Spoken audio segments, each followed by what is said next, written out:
I am going to give a little bit of background on our speaker today, and then I'll hand it off to him. So, a native of Williamsport, PA, John Maietta, Colonel U.S. Army, retired, went on to pursue a lifelong public relations career in 2010. For many years, he operated a successful freelance business in the Harrisburg area, while simultaneously serving as a public affairs officer with the Pennsylvania National Guard.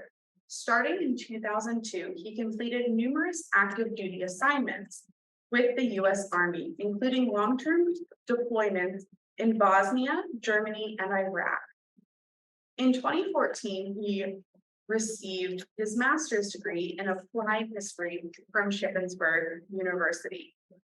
He later taught introductory courses in world history at Shippensburg and York College of Pennsylvania. His popular presentations on history and culture have been featured at many libraries, retirement centers, and other venues throughout the region.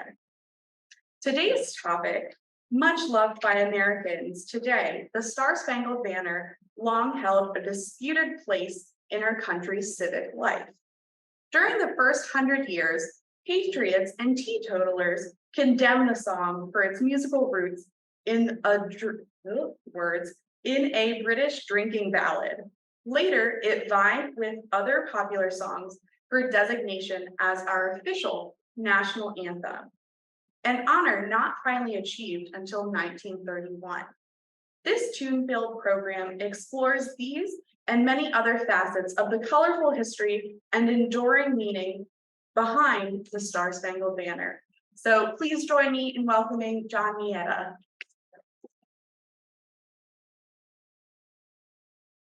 Thanks very much to you here at the York History Center and those of you out there in the YouTube world. Always glad to offer a perspective on history, particularly American history in this case, and a history that is, I won't say exactly controversial, but certainly has some dimensions that many of you may not be aware of. And there are two good sources, let me say up front, two good sources to learn more about the Star-Spangled Banner. I'll show those on the screen at the end. Two fairly recent books that have come out on this topic. So on to the Star-Spangled Banner. We love it. It stirs the heart, but it strains the vocal cords. And besides being hard to sing, as the introduction pointed out, it's been criticized often for its militaristic tone and alcoholic roots, sad to say, and did not become our national anthem until 1931, 117 years after the event depicted here, the Battle of Baltimore in 1814. But it has endured over the years. And what's interesting about the Star-Spangled Banner is, as a national anthem, it's not about the country, it's about our flag, which I think is distinct among nations of the world. And so we can all bring to that symbol our understanding of what it means to be an American. And let me first offer you some illustrations of what might have been our national anthem, but for the vagaries of history. There were four big competitors to the national anthem, the Star-Spangled Banner, in the years right around the time it was written. The first, Yankee Doodle Dandy, had its origins in a British comic opera from the 1760s. The British intended to make fun of these upstart colonial rubes who are so full of themselves. They put a feather in their cap and called it macaroni. This is not a pasta. This macaroni refers to a kind of a foppish clothing. So Brits are making fun of us. We, on the other hand, took it as a badge of honor. And so this became quite popular during and after the Revolution. There are the words. I'm going to play a very short audio excerpt. And I apologize, my first audio cut here is a little shaky, but you'll get the sense of it.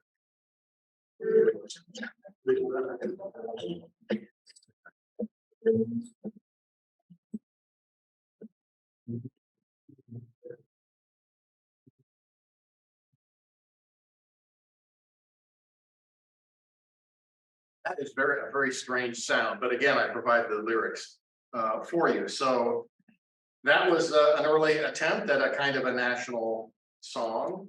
I'm not sure the last line would cut it in today's environment, being handy with the girls.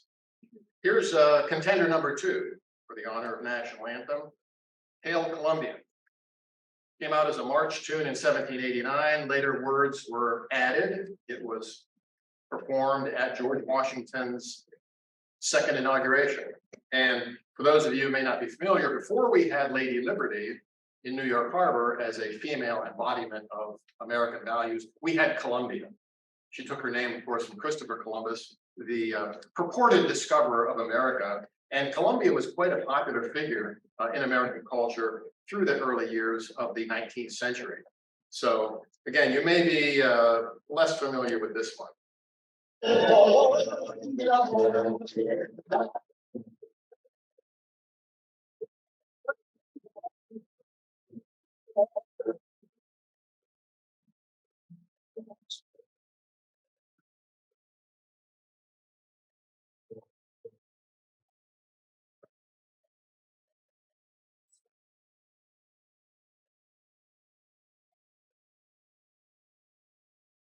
There's an early attempt at fashioning what might become a national anthem.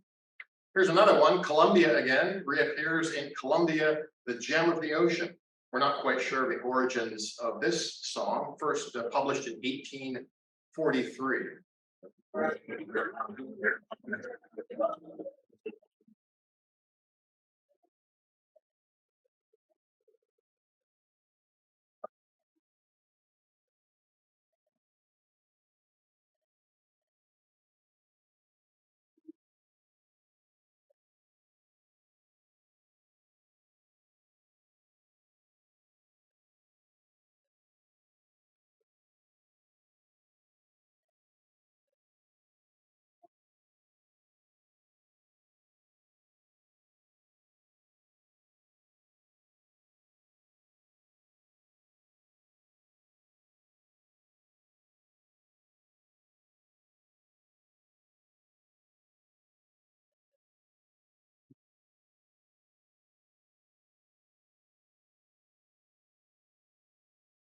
I think the chipmunks have crawled back into that selection as well. Here's our next offering, My Country, 'Tis of Thee. A lot of folks like this as a kind of an alternate national song. Very easy to sing. I think it only spans about 6 tones and dates to 1831. The problem is My Country, 'Tis of Thee was taken from a British patriotic song, God Save the King. Well, in early 19th century America, we're not about to adopt God Save the King and put new words to it. So anyway, you're familiar with this one, I'm sure.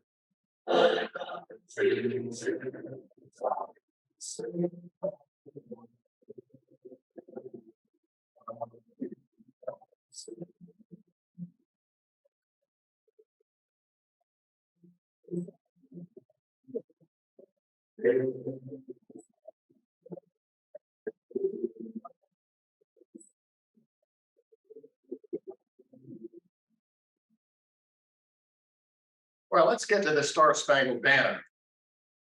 Had its origins in a minor battle in a minor war, War of 1812, considered by some to be America's second war for independence, as we battled the British over a threat to our sovereignty and commercial freedom.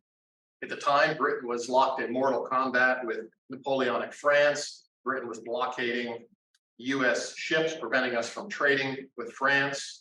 Britain was also seizing American ships on the high seas and pressing our sailors into service with the Royal Navy and fomenting Indian rebellion on what was then the Western frontier. And the US responded with a declaration of war. Twice we tried to invade Canada. That didn't go very well. The war actually ended in a stalemate, but there are some memorable episodes in this war, one of which occurred right in Pennsylvania, up on Lake Erie. Commodore Oliver Hazard Perry defeated the British fleet on Lake Erie in 1813 and penned a notable message to his superior officers. He said, "We have met the enemy and they are ours." A phrase later adopted, I think, by, was it Charlie Brown? We have met the enemy and they are us. Another event during the war, shown here, the burning of the White House in August of 1814, when the British attacked our capital city, occupied Washington for one day. And the last episode of the war, shown up here, victory, upset victory by General Andrew Jackson over the British, who were attempting, after they pulled out of the Washington-Baltimore theater, tried to capture New Orleans. That was a great victory. Unfortunately, or fortunately, I guess, depending on how you look at it, the Battle of New Orleans took place after the war was over. The peace had already been signed. News had not gotten yet to the combatants. So bit of a bittersweet victory there for Jackson. But the war did give rise to the other famous American song that had its origins in the War of 1812.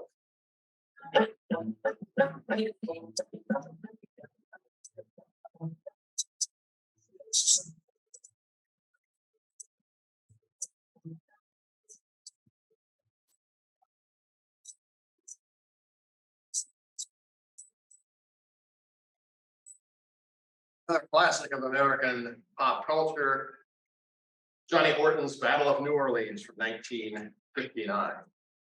Well, after the burning of Washington in August of 1814, the British moved up the Chesapeake Bay to attempt to seize Baltimore, a major port in the new republic. And during the Battle of Baltimore, which was both a land and sea-based campaign, Fort McHenry was bombarded. Fort McHenry, shown there in the two images, guarded the entrance to Baltimore Harbor. And on the night of September 13, 1814, the British began firing Congreve rockets like these. They weighed about 200 pounds. It would explode overhead and rain shrapnel down on anybody beneath. About 400 of these rockets were fired over Fort McHenry during the day and overnight, September 13th to September 14th. 5 Americans were killed on the fort, but the fort held. And the British abandoned their offensive. And at that point, then the British fleet turned around and headed to its final encounter with Jackson in New Orleans.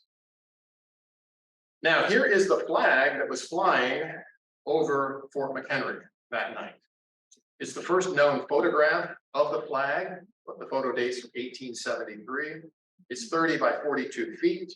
You can get a sense of the scale from the soldier down here. And the story is that the garrison made the flag so big that the British could see it even at night. It was actually commissioned by the commander of Fort McHenry, assembled in a brewery about a year before. One person who saw that flag flying over Fort McHenry is shown on the right, Francis Scott Key, a young lawyer in Georgetown, then a suburb of Washington, D.C. He actually opposed the War of 1812 on grounds of conscientious objection, but he had volunteered in the local militia. And during the Battle of Baltimore, President Madison recruited him for a mission to go behind British lines to negotiate the release of a popular physician who had been captured in Washington, D.C. And for reasons of operational security, the British detained him on board one of their warships during the bombardment on the night of August 13. There he is the next morning, observing the flag still flying. And you can see that flag today, miraculously preserved at the Smithsonian Museum of American History. Have any of you seen it by chance? You may remember for many years, it used to hang out in the open in the lobby in a manner that probably would make curators' hair turn gray. It was just hung out in the open, being stretched and exposed to all the atmosphere in the building. And so now it's hermetically sealed at the Museum of American History. And it's been shrunken somewhat over the years. Pieces have been cut off for souvenirs, as you can see there on the right. It was actually in private hands for about 100 years, finally gifted to the Smithsonian in 1918. Now, a little bit more about the words to the national anthem. Francis Scott Key was an amateur poet, and while he was on board that British warship in 1814, he started writing a poem on the back of a letter that he had in his pocket. 2 days later, he was released from detention, and at a hotel in Baltimore, he completed the manuscript. And shown here is the original manuscript in his own hand, a poem he entitled Defense of Fort McHenry. 4 days later, 2 Baltimore newspapers published the poem as a freestanding pamphlet, and it began to circulate widely through the city. But how did music get attached to this poem? Well, at the same time, in England, there was a popular tune, both in England and actually had come across the Atlantic to America. A song written by an Englishman, shown there in the top left, John Stafford Smith. The tune originally accompanied a song entitled To Anacreon in Heaven, sometimes called the Anacreontic Song, which Stafford wrote in 1775 as an anthem for a gentleman's club in London. Somewhat of a showpiece for members of the club, many of whom were professional singers and actors on London's West End, which accounts, I think, for the vocal difficulty of the song. It was really a bravura piece, sung with or without the influence of alcohol. Now, he certainly knew this song, probably wrote the words of his poem to fit the song. And in fact, in 1805, he had used the escapades of Stephen Decatur fighting the Barbary pirates to write another song, patriotic song, to this same melody. So it was, there were a lot of songs adapted to this particular melody. So what it's about, well, Anacreon was a lyric poet in ancient Greece. And so the words of the song are an attempt to justify the club's carousing.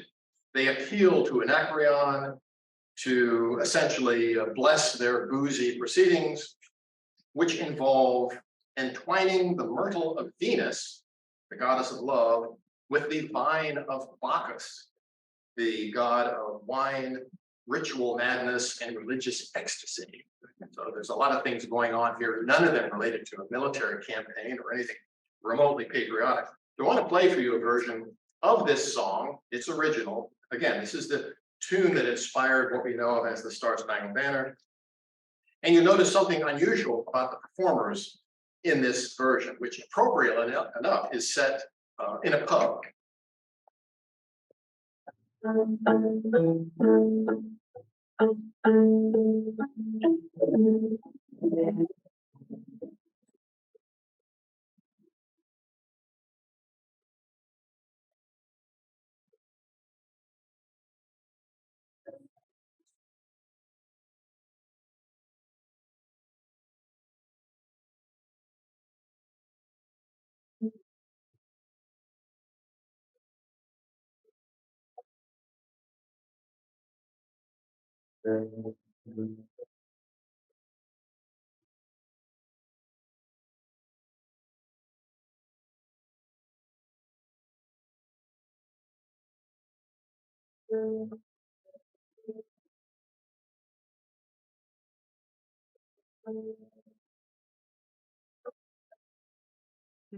Nice jaunty tune.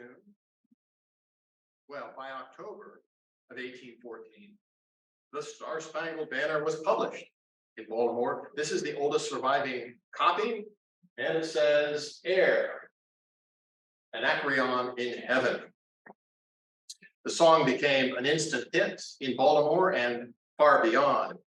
It became a mainstay at dinners and patriotic events, ceremonial gatherings, lent itself to rousing patriotic sentiments in the New Republic.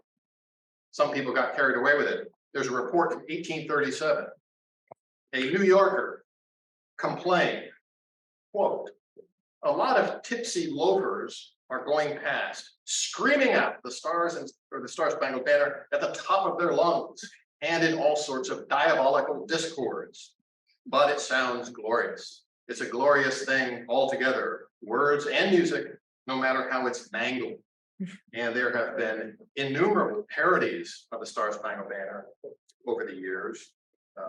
Here's one from New York City's volunteer firemen in 1858. It begins, "Oh, say, can you hear amid terror and flight, when ruin lurks daily round love's peaceful dwelling?"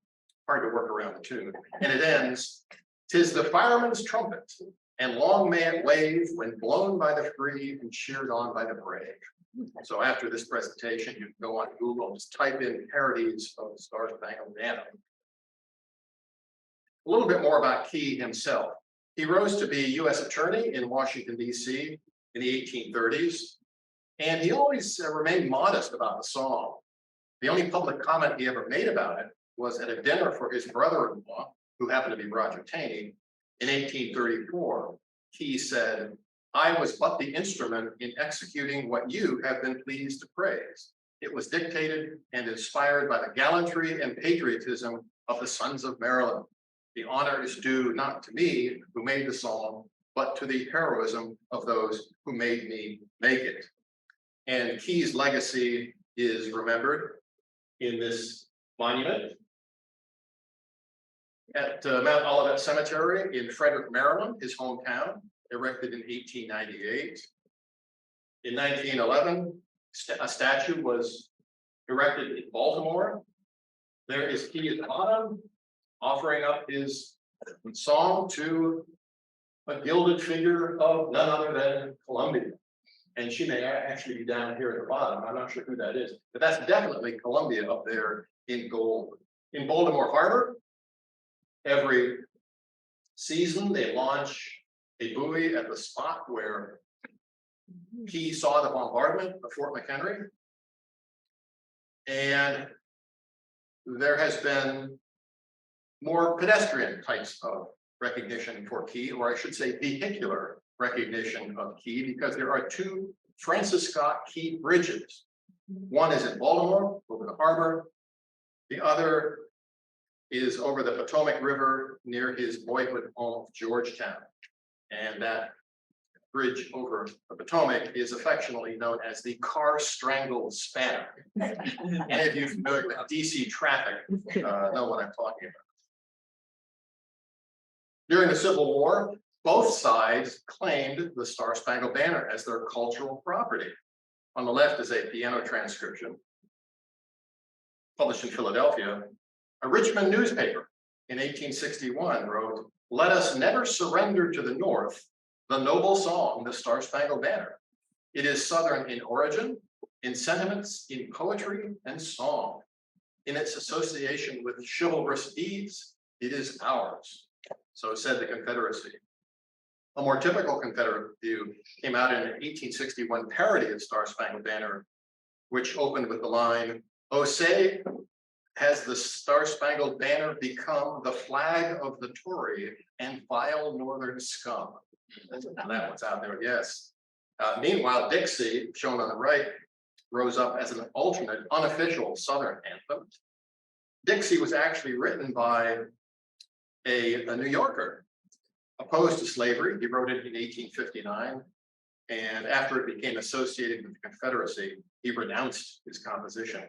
Lincoln liked both the Star-Spangled Banner and Dixie.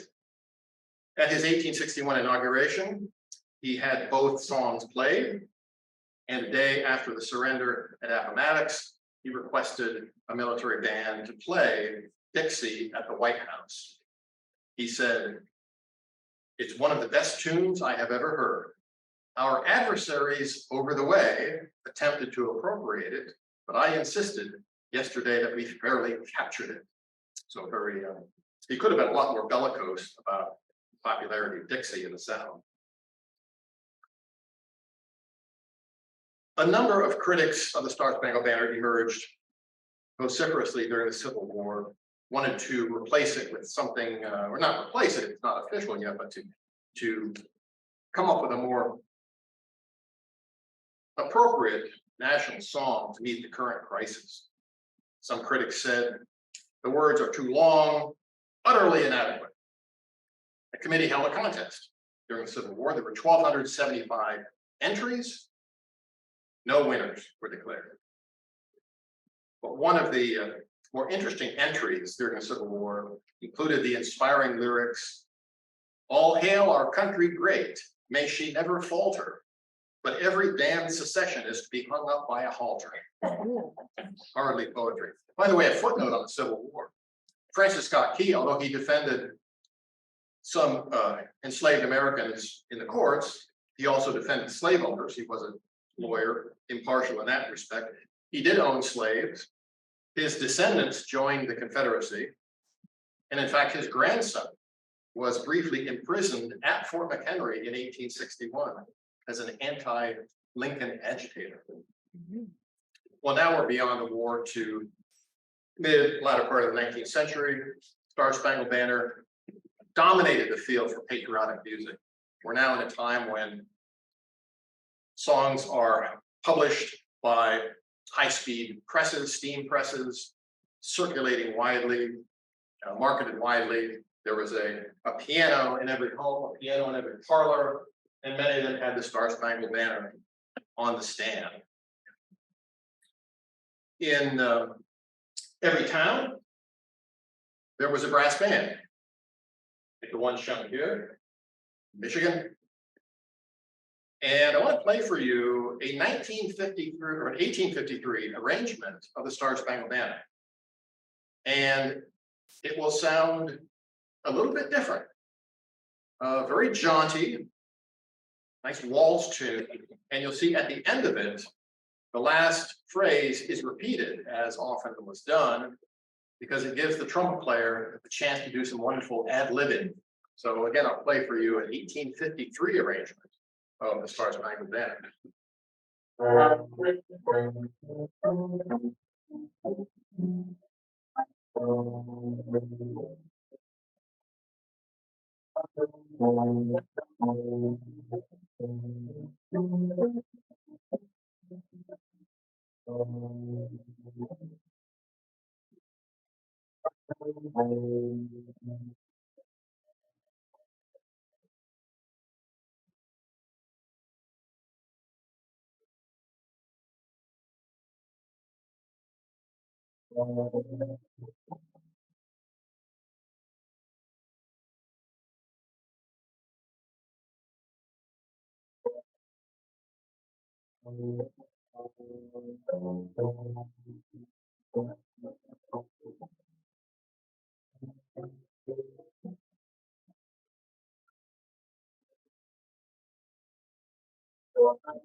Played the cornet in the high school band, and well, I wish we'd gotten a chance to do that. That sounds like a lot of fun.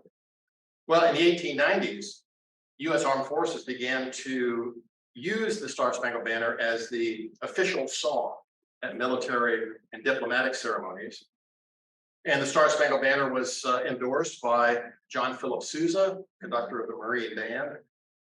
And although some people thought maybe the Stars and Stripes Forever should have been our national anthem, he always deferred to the Star Spangled Banner. And it was also through military influence at the turn of the 19th century, early 20th century, that the practice of having the military stand and render the salute during the Star Spangled Banner began.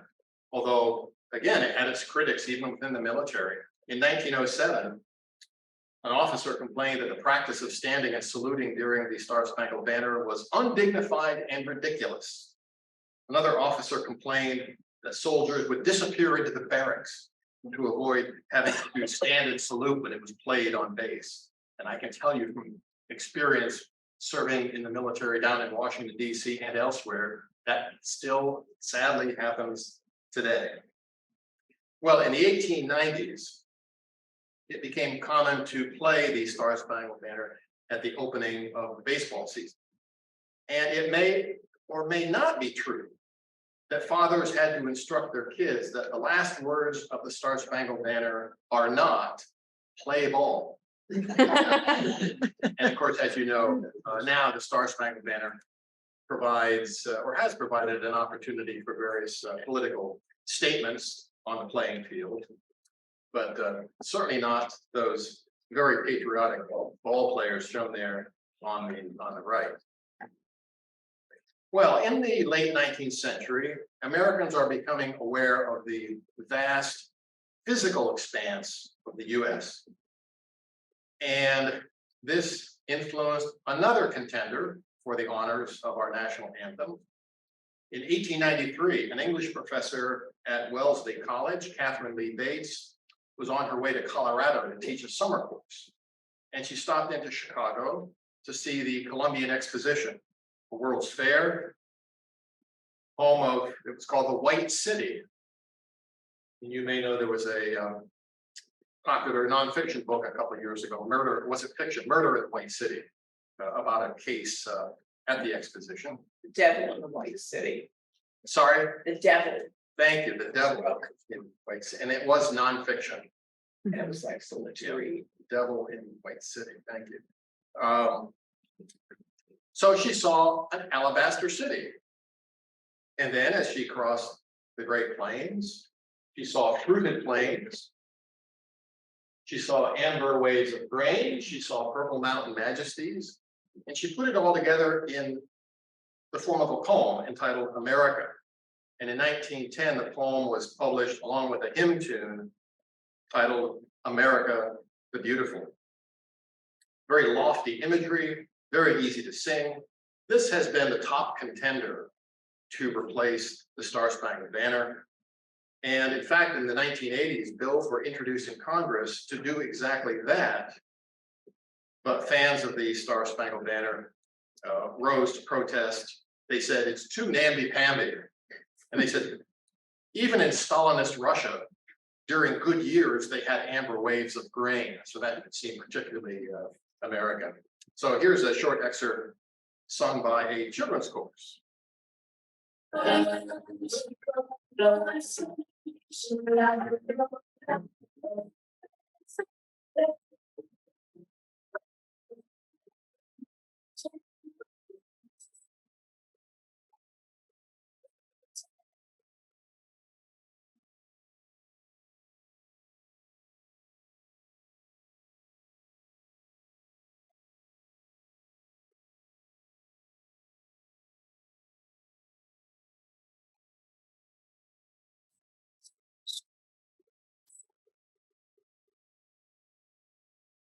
Now, during World War I, the Star Spangled Banner was seen as essential to the war effort.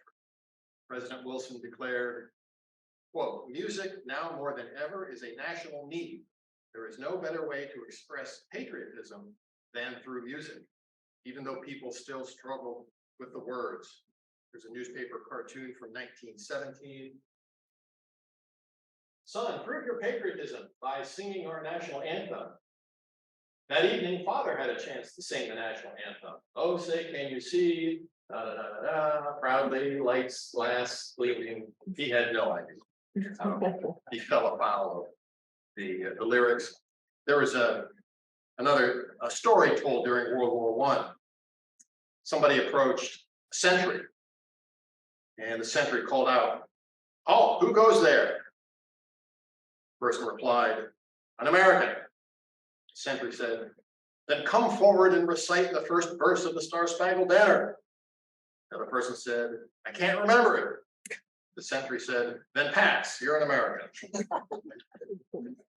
After the war, there was still a lingering controversy over the Star Spangled Banner. There was a cartoon from Ripley's Believe It or Not, 1929. Believe it or not, America has no national anthem. True.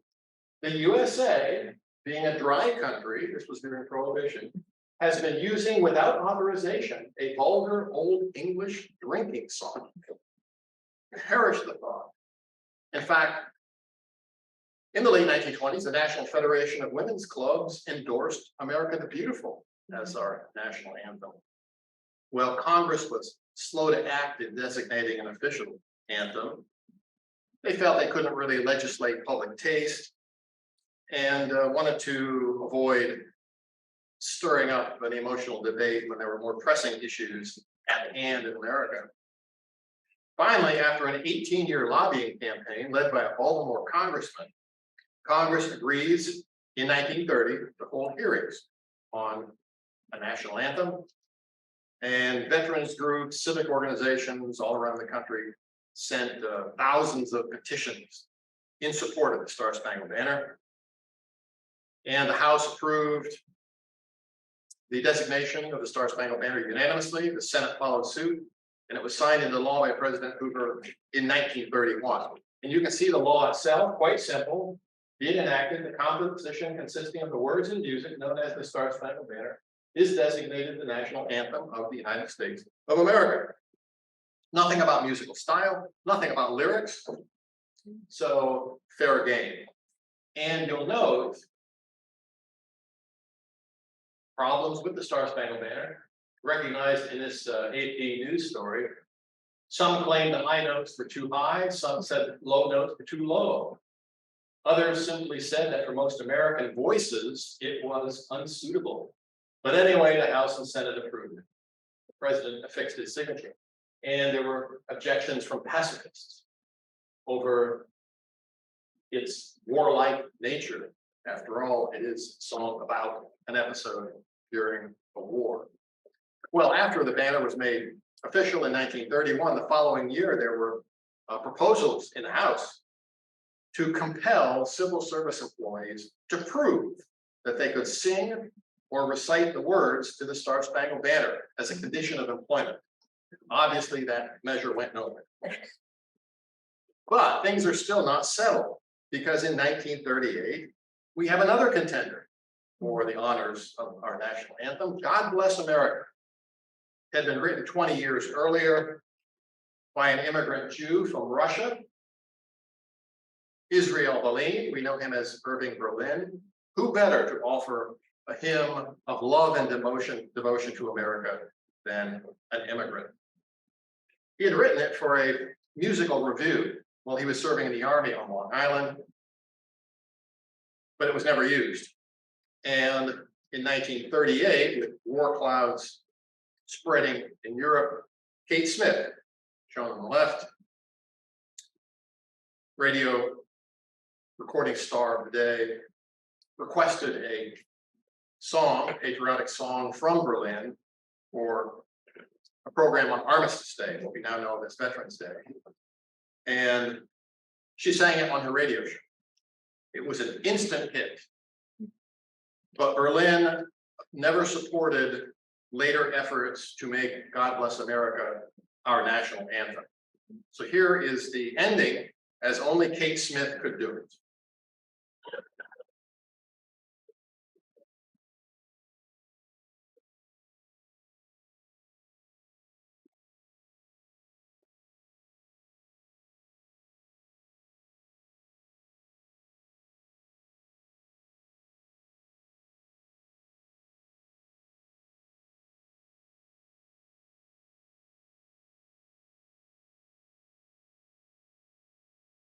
Interesting image from 9/11, evening of 9/11, members of Congress spontaneously out on the Capitol steps broke out singing God Bless America, led by the Republican Speaker of the House and the Democratic Senate Majority Leader. A moment of political comedy that we see all too rarely.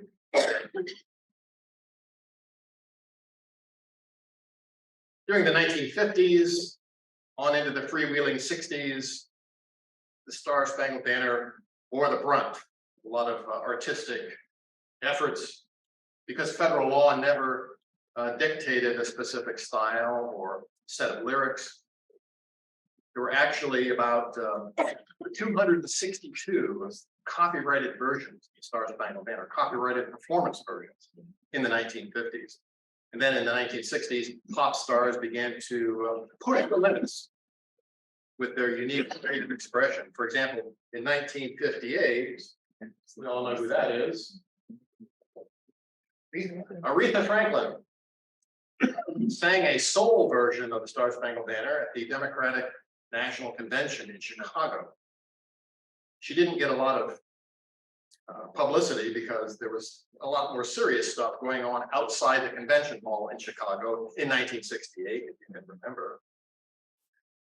That same year, 1968, during a World Series game between the Tigers and Cardinals, the blind Puerto Rican folk singer, Jose Feliciano, drew flack with his blues-inspired versions.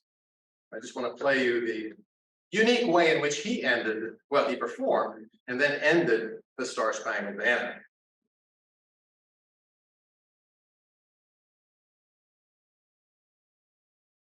Whoops.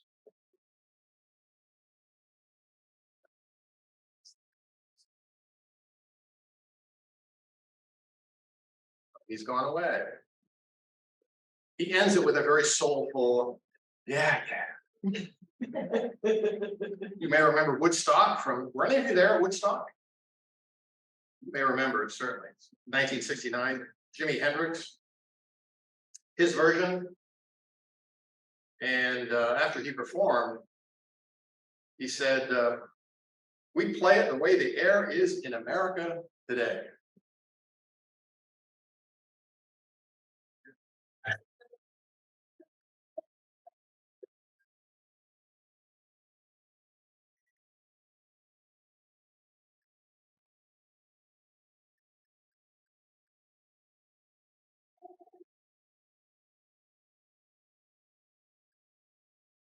Usually I tell my older audience to turn down your hearing aid, but that certainly was not obstructed by the chipmunks in the system. Sometimes the public spotlight to perform the national anthem offers a spectacular opportunity for failure. Witness 1965, Robert Goulet at a boxing match between Sonny Liston and Muhammad Ali, flubbed the lyrics. And he explained afterwards, I was raised in Canada, I just wasn't familiar with the words. Caused nationwide explosion of wrath. How can you be mad at a Canadian? But people were, and even when he died in 2007, even his obituary mentioned this follow-up, so it followed him to the grave. Top right is Johnny Paycheck, country music outlaw. He sang the national anthem at a football game in 1975, the Atlanta Falcons. And his version included the line, oh, say can you see, it's cloudy at night. What so loudly we sang as the daylight's last cleaning. So he was somewhere else on that particular day. Among music stars, Frank Sinatra hated the Star Spangled Banner. Mitch Miller called it a joke. Joan Baez called it trash. Phyllis Diller, arbiter of good taste, suggested we hold a contest to find a replacement. But other prominent artists, from Duke Ellington to Leopold Stokowski, have stood by the Star Spangled Banner. And I want to close here with a version, traditional version, by the Mormon Tabernacle Choir, which I think is a wonderful take on the Star Spangled Banner. And you'll note it ends, or it includes scenes of Americana, and every one of them shows a flag, which reminds us the Star Spangled Banner is not about our country per se, it's about the flag, how the flag is embedded in our ideas and our values as Americans. So enjoy this rendition from the Mormon Tabernacle Choir.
Now I say it's labeled.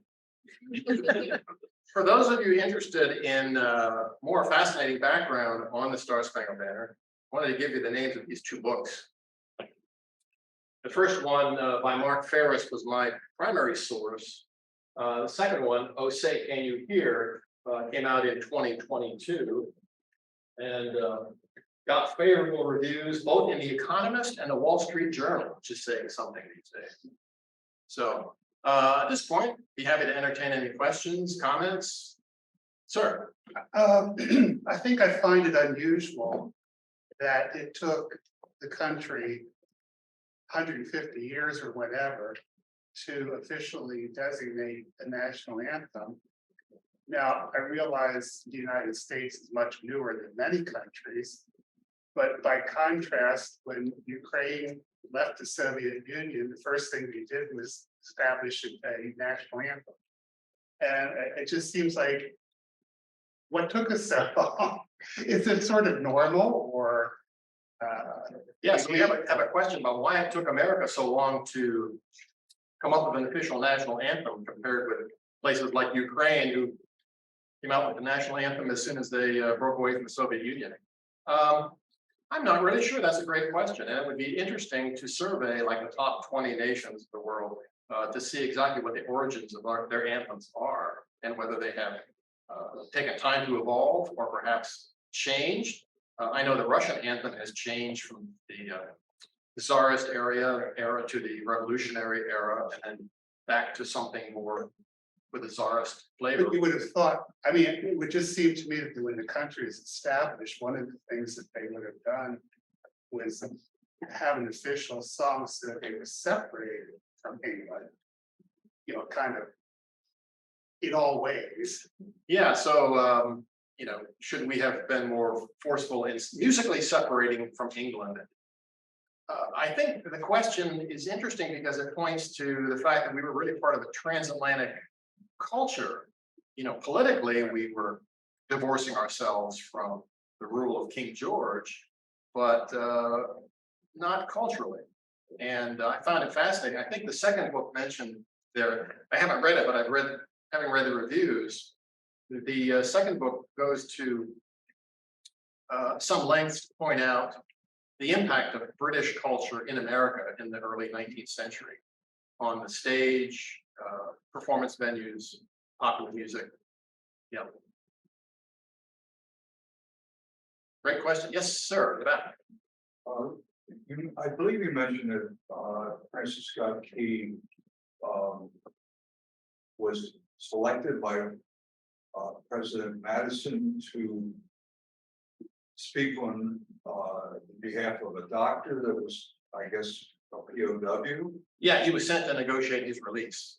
What was his relationship with Madison that he would be selected as just a regular lawyer to do that? That's a good question, whether he was just available or he had known. I mean, he was by then a practicing attorney, so he may have just been somebody on the scene. That's a great question. And then the second part of the one, you didn't mention, maybe on purpose, that his son, of course, was killed at Lafayette Park by General Sickles over his having an affair with Sickles' wife, and that allowed for he got off on the first insanity defense, which was the next day he admitted that he said to people, I intended to kill him. And then he went on to sort of watch of Battle of Gettysburg, but that's another story. Yeah, so that was General Sickles' wife had an affair with Philip Keyes' son. How long did Keyes live? So what year do you know? No, I don't. I'm guessing he probably would have died prior to his son's death. Yeah. Oh, thank you. Somebody always has a smartphone. Yes. Who was this doctor? He must have been very important to have someone negotiate his release. Yeah, I don't know more about him except that he was a prominent physician. And I think the Ferris book probably has more detail on him. I have the answer. Francis Scott Key died in 1843 in Baltimore, Maryland. Okay. He was born in 1779. Welcome. Great. Sir. Have you run across any connections? You know, there's a local story that the National Anthem was first set to, the lyrics were set to music by a York County guy, a York County family by the name of Durang. You ever heard D-U-R-A-N-G? No. And that the Durangs helped popularize the National Anthem after that. It's if you Google National Anthem in Durang, you'll see a number of pieces, mainly locally sourced. Mhm. So Yeah, interesting. Was not aware of that. Great. Anything else? Yes. Have you ever been to an Orioles baseball game where they yell out "Oh" No. for the national anthem? That's how they started off. So all the O's fans who have gone, they start off by "Oh" by yelling that, and then they let the rest of the song go on. And of course, we know baseball fans are very patriotic Yes. with regard to the Star Spangled Banner. Great. Anything else? Yes, ma'am. So were there 4 persons to this call? And did you say someone else penned it? Did Keith write it No, himself? he wrote the poem, and I think it had either 3 or 4 verses.